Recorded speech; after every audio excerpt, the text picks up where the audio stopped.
Quase todas as histórias nacionais começam por um capítulo de introdução geográfica.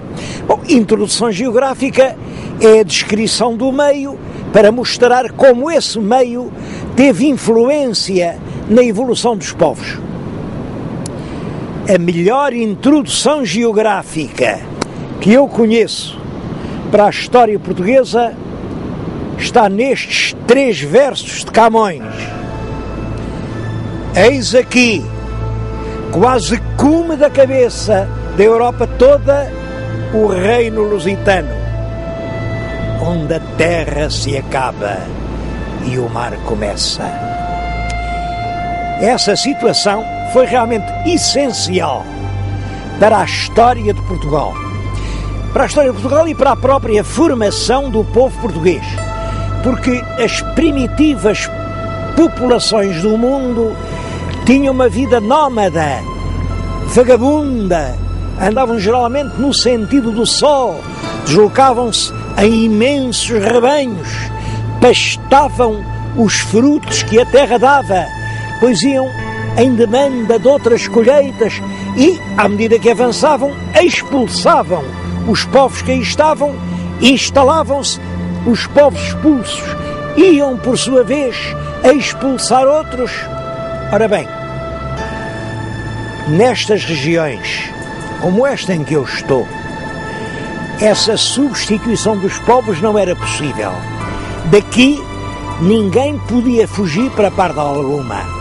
Chegavam novas migrações, lutavam, combatiam, acasalavam, misturavam-se e acabavam por se fundir numa grande amálgama de populações. Isso fez do português este tipo que nós somos. Nós não temos raça nenhuma. Não se pode falar na raça portuguesa. Se houvesse uma raça, nós éramos uma antirraça, feita com gente vinda de toda a parte ao longo de milhões de anos.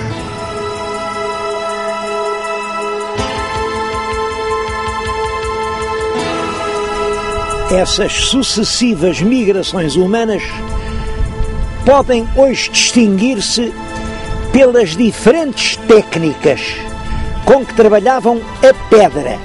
Bom, a pedra por isto. É possível que os primeiros homens se tenham servido de outros materiais, mas os que chegaram até nós são os que o tempo não consumiu. São pedras. E a técnica de transformar uma pedra qualquer num instrumento para bater, para atingir a caça, variou muito. Os arqueólogos designam as várias técnicas usadas, e usadas com intervalos de muitos séculos umas para as outras, pelo nome da região onde apareceram os jazigos mais significativos. Devo dizer que praticamente todas essas técnicas estão documentadas no nosso país, o que mostra exatamente isso, que gentes de toda a parte se vieram aninhar aqui. Ora, há cerca de 1 de milhares de anos, o clima da Europa sofreu grandes mudanças. A temperatura sobe, portanto, grandes conjuntos gelados desaparecem, os campos agricultáveis tornam-se muito mais numerosos, a fauna é muito mais parecida com a dos nossos dias e, de certo modo, o clima, por essa altura, fica muito parecido com o que é hoje o clima que nós temos. E isso, claro, faz surgir uma nova maneira de viver, uma nova época da pré-história, a que os arqueólogos chamam o Neolítico. O Neolítico, os homens agora já vivem em grupos, em pequenas comunidades, não se pode falar em aldeias, mas são grupos organizados, já fabricam muitos utensílios, por exemplo a louça em que comem, e aparece então a primeira cerâmica, já tumulam, enterram os seus cadáveres, domesticam alguns animais, já sabem preparar os alimentos para as alturas de fome, fazem sementeiras. Bom, eu creio que ainda hoje, nos nossos dias, há costumes que vêm desde o Neolítico. Olhem, por exemplo, isto de ter um cão. Antes do Neolítico, o cão era um animal feroz, que atacava o homem. Depois foi domesticado, ficou nosso amigo.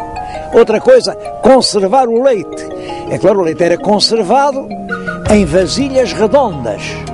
E daí a forma normal, que ainda hoje tem o queijo.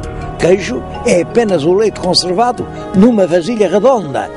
O vinho, eles quiseram guardar as uvas, mas o sumo das uvas fermentado dava uma bebida, como sabem, é hoje um dos principais alimentos do mundo.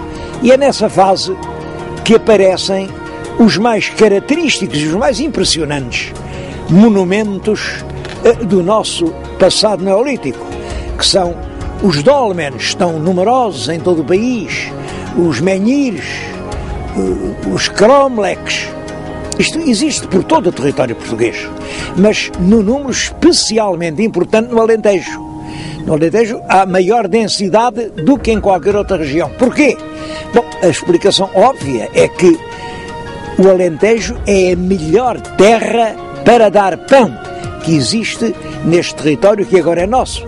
E os homens procuraram sempre o pão. Foi num dolmen alentejano que apareceu o objeto que agora estão a ver. É um cavaleiro ainda sem estribos, um cavaleiro oriental. Ele vem lá do fundo do Mediterrâneo e eu penso que é a imagem de um dos primeiros exploradores de metal que vieram à nossa península, porque a Península Ibérica era extraordinariamente rica em metais e foi isso que começou a atrair colonizadores que vinham de longe.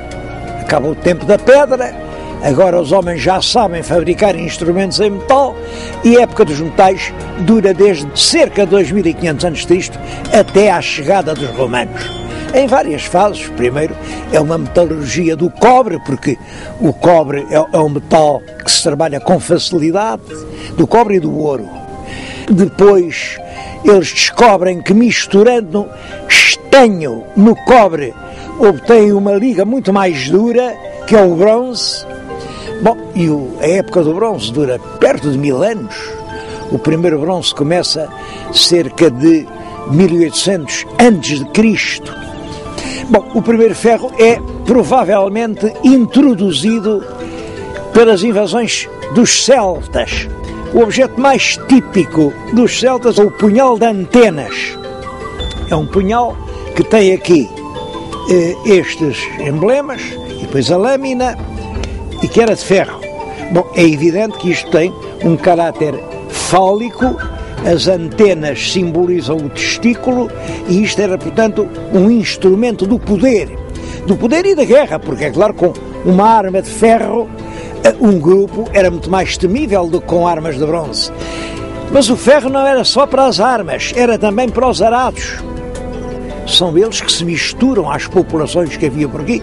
Os celtas não eram muito numerosos, tanto assim que a certa altura até faziam os tais punhais de antenas em bronze, o que significa ou que não havia madeira bastante para fundir o ferro, porque a fusão do ferro é muito mais difícil, claro que a do cobre, exige muito mais lenha, ou então significa que os grupos que vieram de fora assimilaram a civilização que aqui encontraram. De qualquer maneira, são esses celtas misturados aos iberos que vêm a dar a civilização castreja.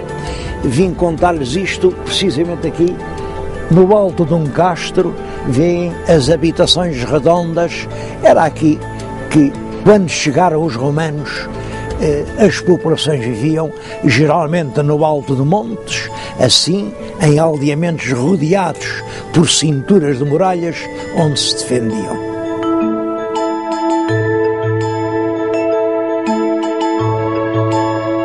E é essa civilização castreja que domina quase todo o território português até ao século II a.C.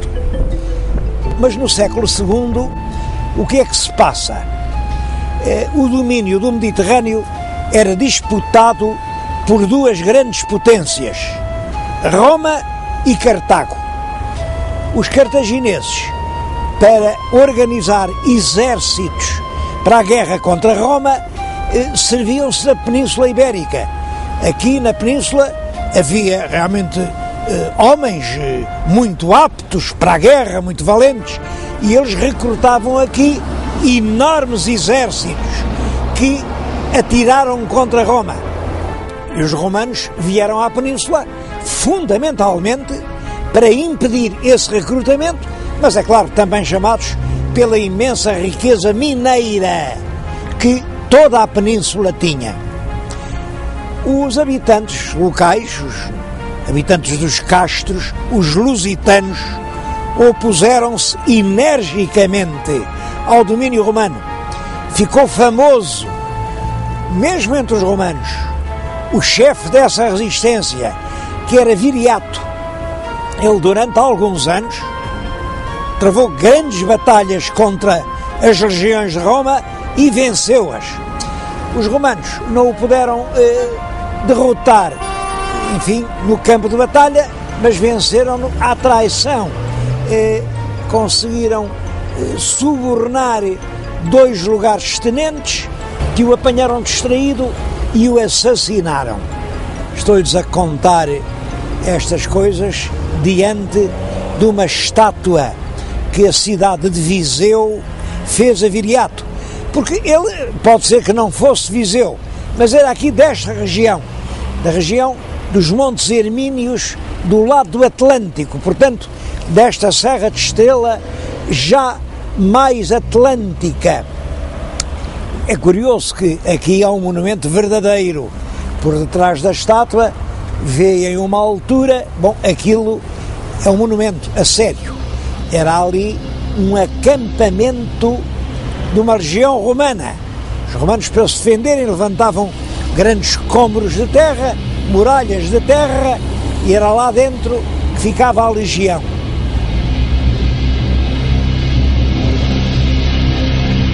Os romanos dominaram completamente toda a Península Ibérica durante mais de 5 séculos.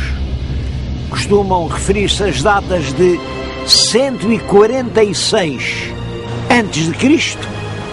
e depois 409 depois de Cristo, que é quando veio os bárbaros. Durante esses perto de 600 anos, a influência que os romanos têm na Península é tão grande, que nós hoje nem sequer conseguimos saber qual seria a linguagem que falávamos antes da vinda dos romanos. Porque a que hoje falamos é que os romanos nos ensinaram. Falamos o latim, claro, um latim já muito corrompido e estropiado, mas é latim que nós falamos. Mas não foi só na linguagem, foi o pão que se come, a maneira de fabricar o pão, foi as técnicas da construção civil das casas que chegaram até praticamente aos nossos dias, foram as leis. As nossas leis ainda são hoje decalcadas nas leis romanas. Foi a organização das cidades, foi tudo. Depois da vinda dos romanos, passamos a ser uma colónia da Itália, uma região em que se fala o latim, em que se pensa em latim, em que os homens se divertem à maneira dos latinos. E é claro que isso tem consequências decisivas na história da civilização peninsular. Portugal hoje é uma nação românica. Isto quer dizer, somos uma pátria filha de Roma. Ficaram muitos vestígios da passagem dos romanos em todo o país. Há mais de 2.000 monumentos romanos. É claro, alguns são muito importantes e ainda hoje estão de pé. Por exemplo, a Ponte Romana de Chaves, ainda há pouco tempo passavam por lá pesados caminhões. ou Centuncelas, que era o centro de uma região mineira, ou realmente aquele criptopórtico de Coimbra, onde hoje está o Museu Machado de Castro, era, enfim, a base de um palácio romano, ou o Templo de Évora, que se chama tanto tempo o Templo de Diana, não tem nada a ver com Diana, era do culto imperial, ou São Cucufate, no Alentejo, que chegou até hoje porque era uma vila romana, também centro de uma região mineira, onde se instalou um convento e que não deu tempo a destruir. Os frades, em vez de deitarem abaixo, aproveitaram os muros romanos, por isso está de pé. O Milreu, no Algarve. Mas talvez a mais importante de todas as recordações que os romanos nos deixaram foram estas ruínas de Conímbriga. A cidade foi destruída pelos bárbaros, arrasaram-na, depois dos bárbaros cada um foi levando a sua pedra, olhem para a reconstrução de Condeixa, e hoje a cidade pouco mais tem que os alicerces. Ainda assim ficaram os mosaicos, que são dos mais belos monumentos romanos que há em Portugal.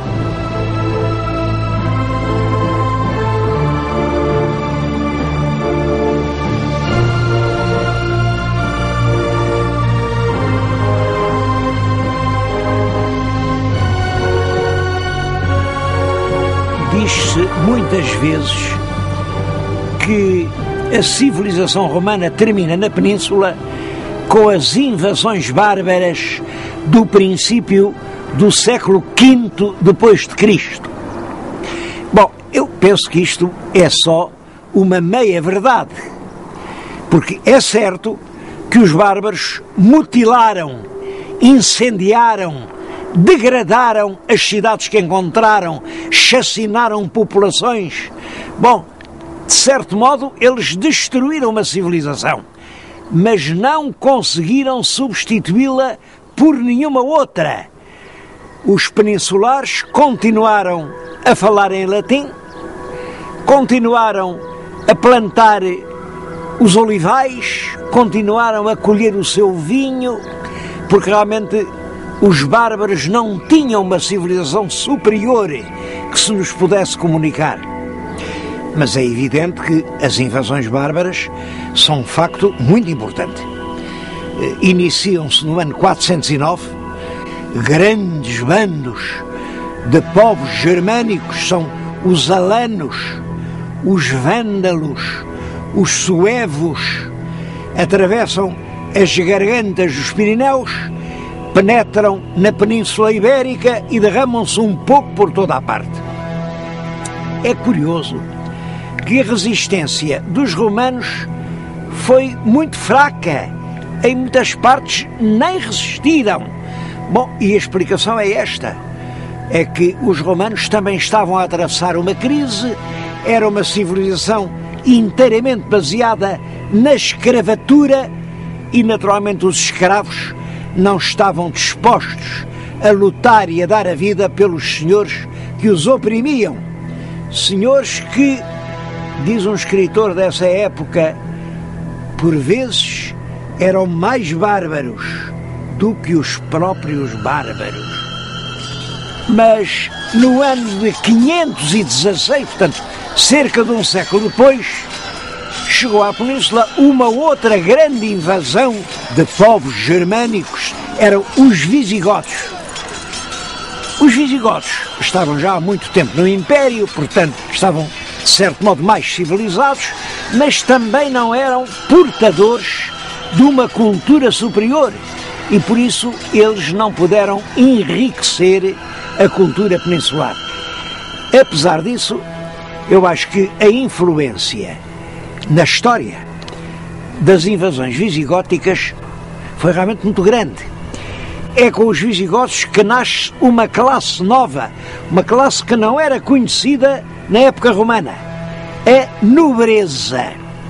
Os visigodos chegam, apoderam-se das terras e, portanto, ficam proprietários proprietários servidos pelos antigos donos, que agora são os servos, e são realmente de uma outra raça. Ora, o fidalgo é exatamente isso. É um grupo étnico diferenciado, mais branco, a pele mais clara, até se dizia que eles tinham sangue azul, porque a pele era branca. Uma classe militar, eles vinham da guerra, eram cavaleiros, ao passo que os outros tinham que viver do trabalho, e uma classe proprietária, que vive do fruto de uma terra trabalhada pelos outros. É a nobreza que vai ter um papel importantíssimo durante toda a Idade Média. É também com os visigodos que a Igreja assume um papel muito importante dentro do Estado. O clero católico já tinha surgido durante a época romana, porque o cristianismo instala-se no mundo romano. Mas a importância política desse clero dentro do Estado, esse é um facto que só acontece com os visigodos. Porquê? Exatamente porque os visigodos não têm cultura, não sabem latim e precisam do apoio dos bispos. Os bispos que, de certo modo, representam a continuação da cultura latina. As leis, durante a monarquia visigótica, são feitas nos concílios pelos bispos e o clero aparece como uma classe com um grande poder. Bom, e aqui temos como clero e nobreza, dois elementos fundamentais na sociedade medieval, aparecem respectivamente na época romana e na época visigótica. Vamos ver a seguir como com os mouros é o povo livre que vai surgir. Os muçulmanos invadiram a Península Ibérica no ano 711. A invasão, como sabem, vem do norte da África, atravessa o Estreito de Gibraltar, estreito que tem esse nome de Gibraltar precisamente por causa dessa invasão, é que o general chamava-se Tariq e passou a chamar-se ao estreito Jebel al-Tariq, quer dizer, o Estreito de Tariq, e devo-lhes dizer que teve um êxito militar fulminante. Os exércitos mouros derrotaram completamente os visigodos na grande batalha de Guadalete, isso é que foi em 711, e 3 ou 4 anos depois eram donos de toda a península, toda, com uma exceçãozinha lá em cima nas Astúrias, mas dominavam praticamente toda a península. Como é que se pode explicar essa queda tão rápida da península nas mãos dos invasores? Bom, há duas razões fortes. A primeira é que os visigodos tinham o monopólio das armas. Só os nobres visigodos é que podiam ser militares, é que tinham arte da guerra. Os outros não tinham nada a ver com a guerra, portanto, nem sequer foram vencidos. As populações hispano-romanas permaneceram na paz. A segunda razão era a grande tolerância religiosa de que os muçulmanos deram provas. Os muçulmanos usavam este sistema. Invadiam realmente as dioceses cristãs, mas se os cristãos aceitassem pagar um certo tributo, podiam manter o seu culto, as igrejas abertas, os seus sacerdotes, tudo como dantes.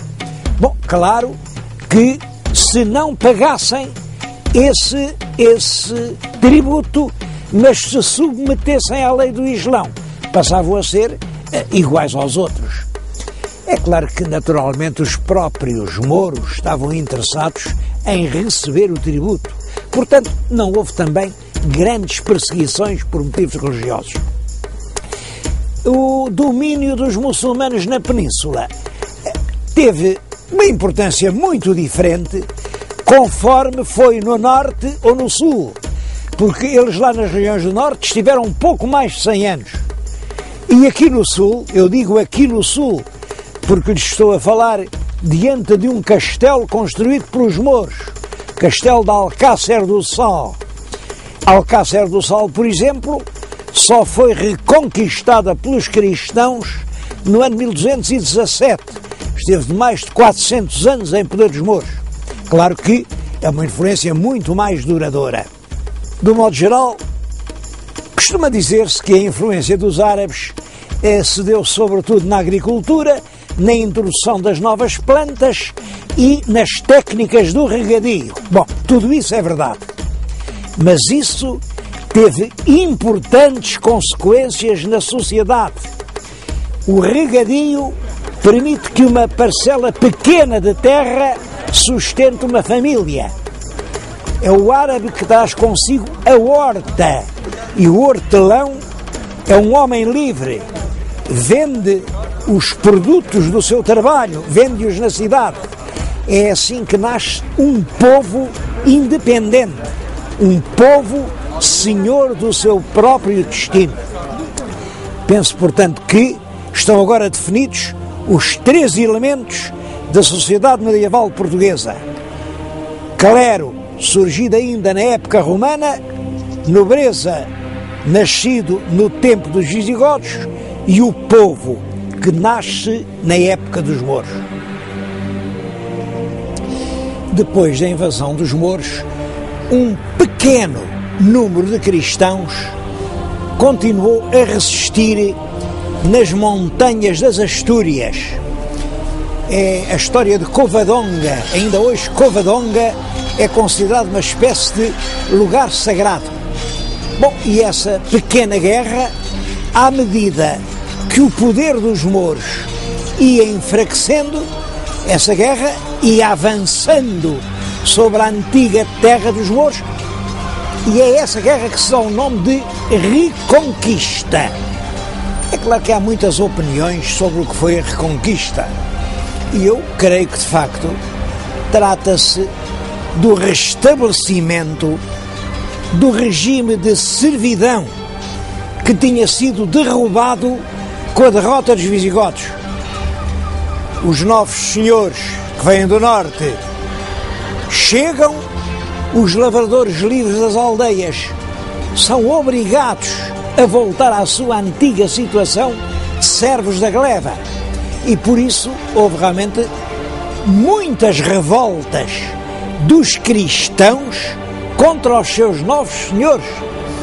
Há mesmo um documento que chama a estes cristãos que cá tinham ficado os libertinos, quer dizer, os filhos dos escravos, e que diz que eles se revoltavam contra os seus antigos senhores, mas que eram reconduzidos à primitiva servidão, in pristinam servitutem.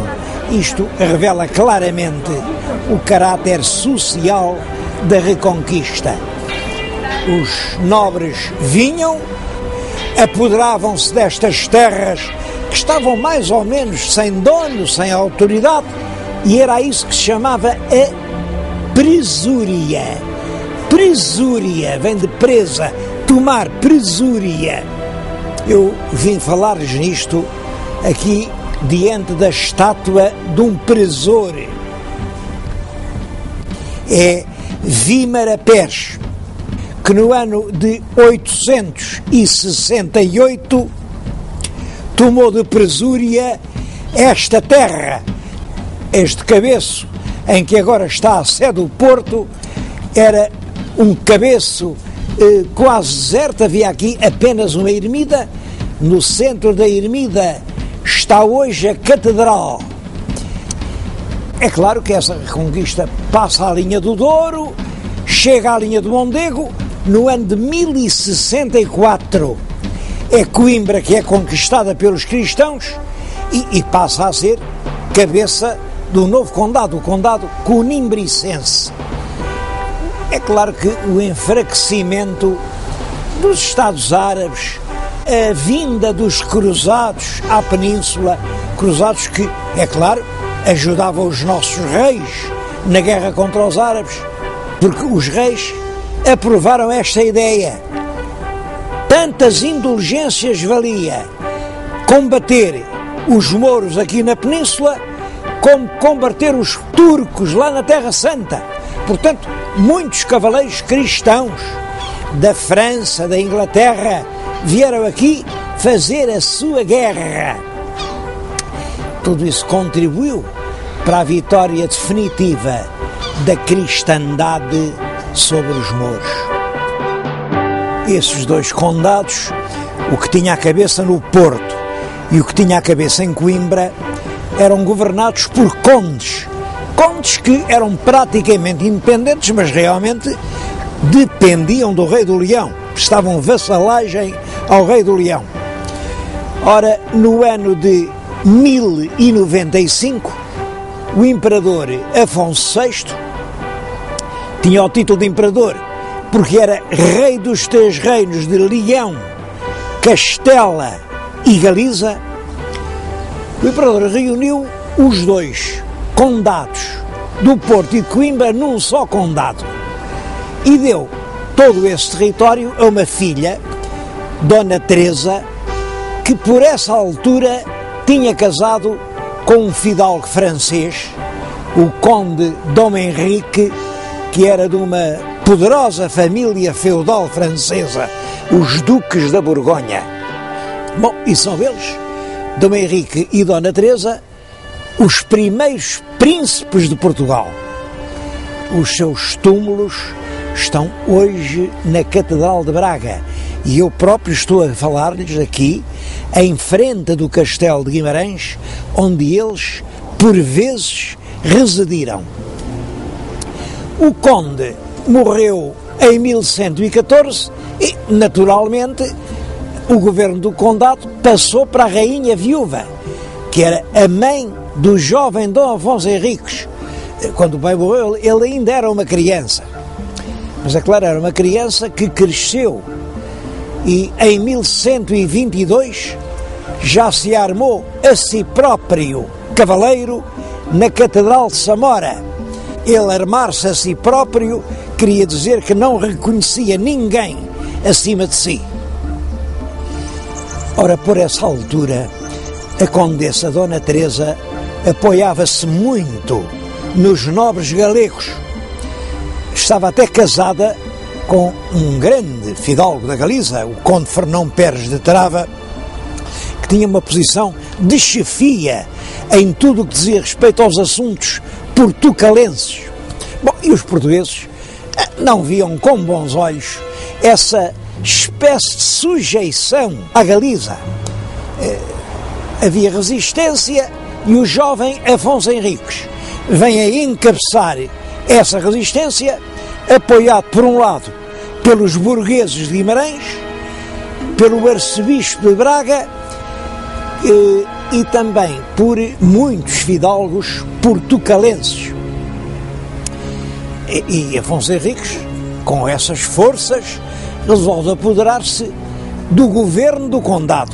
É claro que a mãe não concordou. A mãe entendia que a condessa era ela. E os dois, mãe e filho, travaram um combate no campo de São Mamede, perto do Castelo de Guimarães. Devo dizer que, passados alguns anos, a esse lugar já se chamava o Campo de São Redanhas. Redanhas, em sentido figurado, quer dizer feitos de valentia, atos corajosos. Compreendo perfeitamente que ao sítio onde houve uma batalha se tenha ligado essa ideia de feitos valentes. Ora, nós sabemos, e sabemos perfeitamente, porque Fernão Lopes o diz, onde era o Campo de São Redanhas. Ficava a meia légua de Guimarães, na estrada de quem vem do Porto para Guimarães. O lugar é, portanto, o que agora estão a ver. As tropas de Dona Teresa vinham atacar e precisavam de passar o rio, certamente por aquela ponte que já nessa altura existia. E foi aqui que se deu o combate que fez nascer Portugal.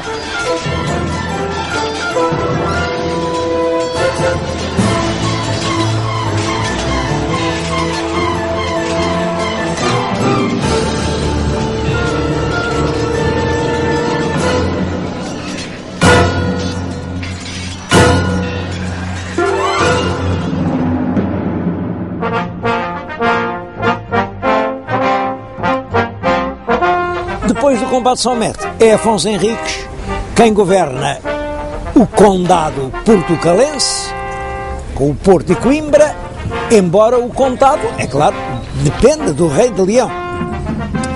Entre as muitas ações militares de Dom Afonso Henriques, nenhuma ficou tão célebre como a Batalha de Ourique.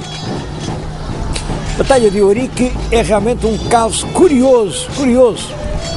Não há dúvida que houve uma batalha, foi no ano de 1139, entre as forças de Dom Afonso Henriques e forças mouras.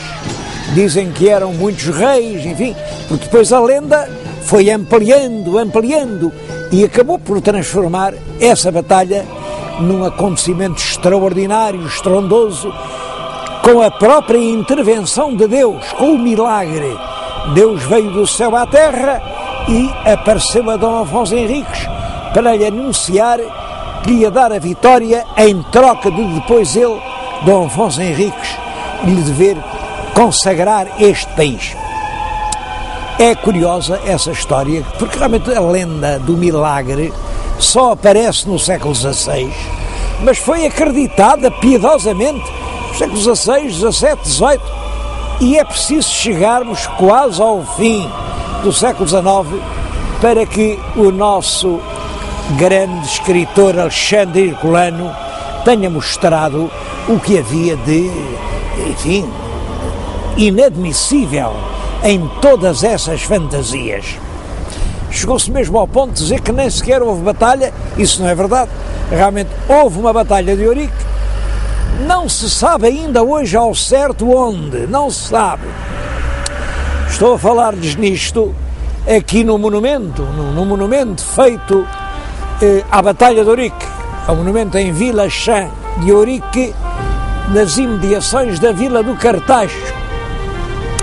Um belo monumento que representa aqui os ricos homens do tempo de Dom Afonso Henriques e lá em cima o vulto da Vitória. Bom, mas se somos ao Alentejo, à região de Ourique, eu podia-lhes mostrar outro monumento à mesma batalha. Há outras regiões, por exemplo, Leiria diz que foi lá. A verdade é que, ao certo, não se sabe onde foi a batalha. Que a batalha existiu, não há dúvida nenhuma, e que essa batalha deu ao jovem Dom Afonso Henriques um enorme prestígio que lhe foi útil para alcançar a realeza e a independência, disso também não pode haver dúvidas. A partir de 1140, Dom Afonso Henriques já assina rei. Afonso, rei dos portugueses.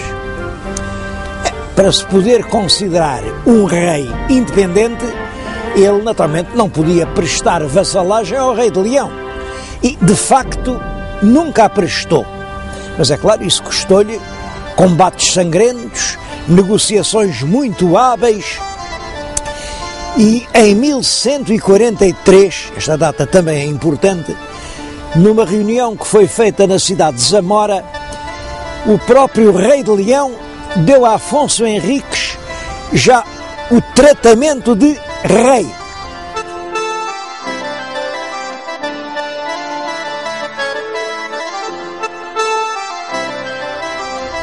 Finalmente, em 1179, pela primeira vez, o Papa, numa bula célebre, Manifestis Probatum, reconheceu Afonso Henriques como rei de Portugal.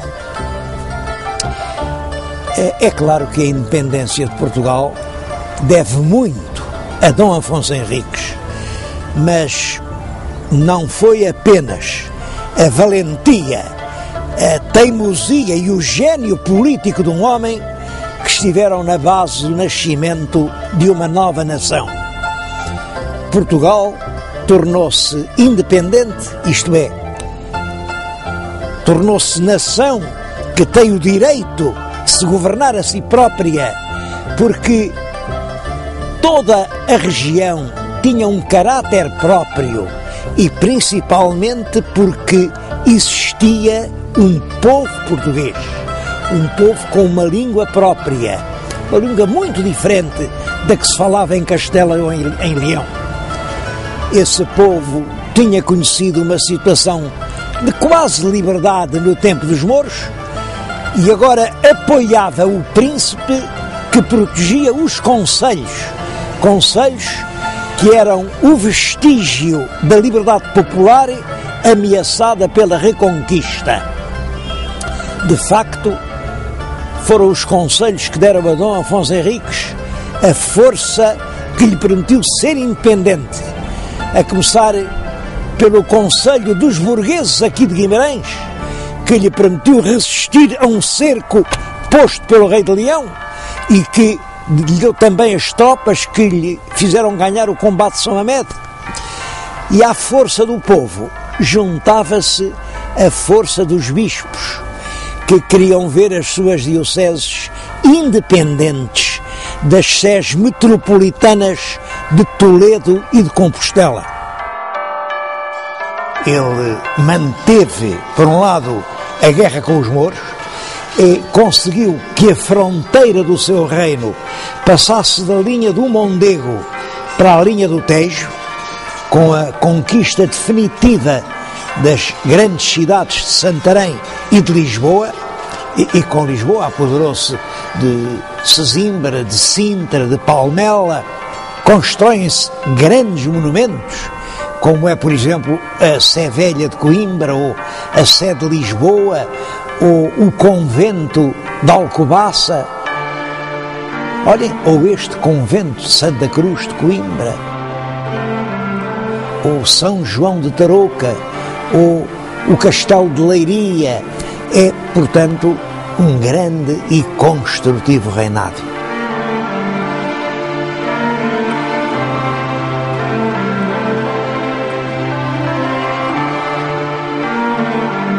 A monarquia que nasceu assim, com Dom Afonso Henriques, foi essencialmente popular, no sentido de que a força do rei era a força do povo.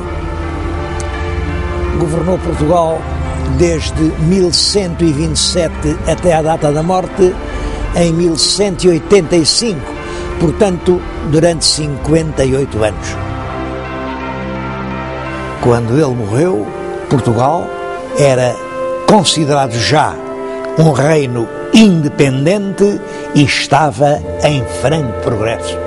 Ele dispôs que depois da morte queria que o enterrassem em Coimbra, no altar-mor do Mosteiro de Santa Cruz, que ele próprio tinha fundado. E eu venho dizer estas palavras precisamente em frente do túmulo do fundador da nacionalidade.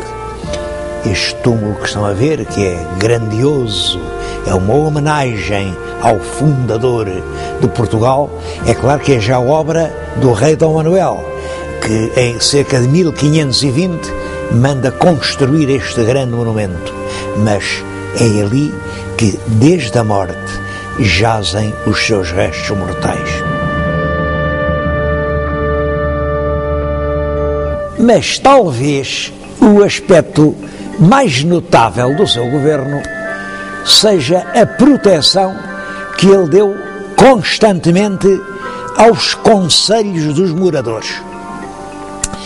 Discute-se muito ainda hoje qual é a verdadeira origem dos concelhos medievais portugueses. Bom, há quem diga que eles representam os municípios romanos, municípios que tinham estado esquecidos durante alguns séculos, mas que ressuscitaram na Reconquista. Eu penso que não foi assim. Penso que os municípios romanos realmente desapareceram quando desabaram todas as instituições da autoridade romana e foram substituídos pelas autoridades dos nobres que se apoderaram das terras depois da invasão visigótica. Mas depois, os invasores mouros mataram ou expulsaram os donos visigóticos das terras e os moradores que lá ficaram, que eram os vizinhos. Esta palavra vizinho é curiosa porque vem de vicus. Ora, é vicus que deu Vigo. Depois os árabes substituíram pela palavra deles aldeia. O vicus era uma aldeia. Os moradores das terras ficaram sem senhores e tiveram de se organizar para resolver os seus próprios problemas, os problemas da sua vida coletiva, porque alguém tinha que fazer justiça, alguém tinha que mandar reparar os caminhos para onde se passava, tinha que mobilizar e administrar os lagares do vinho e do azeite, os afolhamentos da terra, o regime da pastorícia. Tudo isso eram problemas de todos e que só podiam ser resolvidos por todos. Por isso, os vizinhos reuniam-se. Penso que nos primeiros tempos não haveria passos do concelho, portanto, reuniam-se à sombra de grandes árvores e aí decidiam coletivamente o que é que se devia fazer. O nome que se dava a essas reuniões era os conventos públicos vicinorum, quer dizer, as reuniões coletivas dos vizinhos. E, portanto, a autoridade que outrora era exercida pelo nobre visigótico passa agora a pertencer à reunião coletiva dos vizinhos. Reparem que isto é uma mudança profunda. No mundo romano e depois no mundo visigótico, quem governa a terra é o dominus, o dono. Na sociedade posterior à invasão sarracena de 711, os senhores da terra são mortos ou são expulsos e quem governa a terra são os vizinhos. Isto são dois caminhos opostos: senhorialismo ou municipalismo. Se a terra fosse de um nobre ou da igreja, não pagava impostos, quer dizer, era imune. Mas se a terra fosse de um concelho, isto é, se ela fosse governada pelos vizinhos, o senhor era o rei e, portanto, era ele quem tinha direito a receber os impostos. Impostos que eram fixados nos forais. Impostos e serviços, entre outros, um serviço militar que consistia em, durante um certo número de semanas por ano, sempre na primavera, cada concelho tinha que pôr ao serviço do rei um certo número de cavaleiros, eram esses os famosos cavaleiros vilãos, um certo número de besteiros, eram lavradores armados de bestas, e um certo número de homens de pé. É claro que isso tornava o rei o mais forte chefe militar do país, porque cada concelho mandava poucos homens, mas muitos concelhos formavam uma grande hoste. Nenhum senhor, nenhum conde podia ter a veleidade de medir forças com hoste real. O trono português teve assim, desde o início, na sua base, a força do povo. E também isso marcou o nosso destino histórico e modelou a maneira de ser política da nação portuguesa. A Dom Afonso Henriques sucede no trono o filho, Dom Sancho I. Dom Sancho foi também um grande rei. Concedeu muitas dezenas de forais, fez nascer a vida em povoados que eram montes de ruínas. A Sancho I sucede Dom Afonso II. Ele reinou pouco tempo, mas foi também um grande rei. É ele quem convoca as primeiras cortes, é ele quem publica as primeiras leis gerais. É realmente um rei que tem de enfrentar já as primeiras reações dos nobres, mas quando morre, quem sucede no dono é um filho dele, Dom Sancho II, que ainda é muito pequeno. Não sabemos a idade, a crónica só diz que estava na puerícia, quer dizer, era uma criança. Os nobres aproveitaram essa circunstância e o reinado de Sancho II é de facto tumultuoso, cheio de conflitos sangrentos, de guerras civis, de atos de violência sobre as vilas, sobre os concelhos, sobre as igrejas, sobre os celeiros e as adegas dos conventos. Bom, isto leva os representantes dos concelhos e os bispos a apresentar uma queixa ao Papa, dizendo-lhe: este homem não sabe governar, o país caiu realmente num inferno. O Papa acreditou nas queixas e todos os documentos que existem nos levam a crer que as queixas tinham razão. É um período infeliz, é reinado de Sancho II.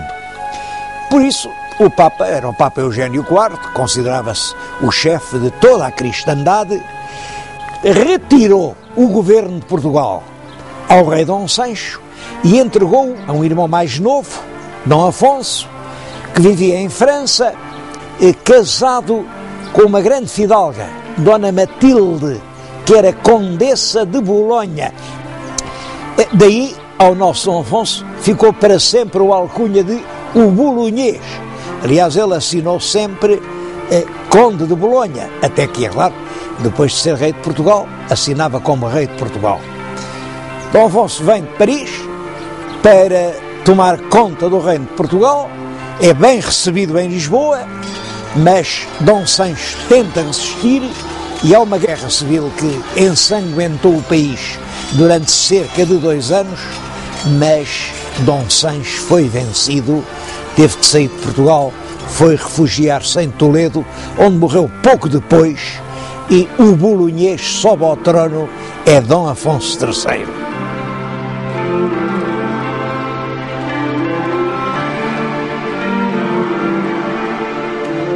Com o reinado do bolonhês, restabelece-se a paz e a organização no país. O povo é pela primeira vez chamado a tomar parte nas cortes. E estou-lhes a falar em primeiras cortes, aqui na cidade de Lamego, também ligada às cortes por uma lenda inventada no século XVII, que diz que foi aqui, em Lamego, que Dom Afonso Henriques reuniu as famosas cortes de Lamego, que realmente nunca existiram. Isso é uma lenda inventada por imaginosos cronistas. A lenda entrou, de certo modo, na história, porque houve muitos atos importantes da vida portuguesa, até a nossa independência, em que se falava no direito definido nas cortes de Lamego. Para falar no reinado de Dom Afonso III, nenhum lugar está mais indicado do que Leiria, porque, de qualquer forma, a única notícia segura que temos das cortes com representantes do braço popular são realmente essas cortes de Leiria de 1254. Pensa-se que as cortes estiveram reunidas na igreja de São Pedro. É a igreja cuja fachada românica podem ver atrás de mim. Fica aqui no sopé do Castelo de Leiria. É um castelo que tem coisas muito anteriores ao Dom Afonso III.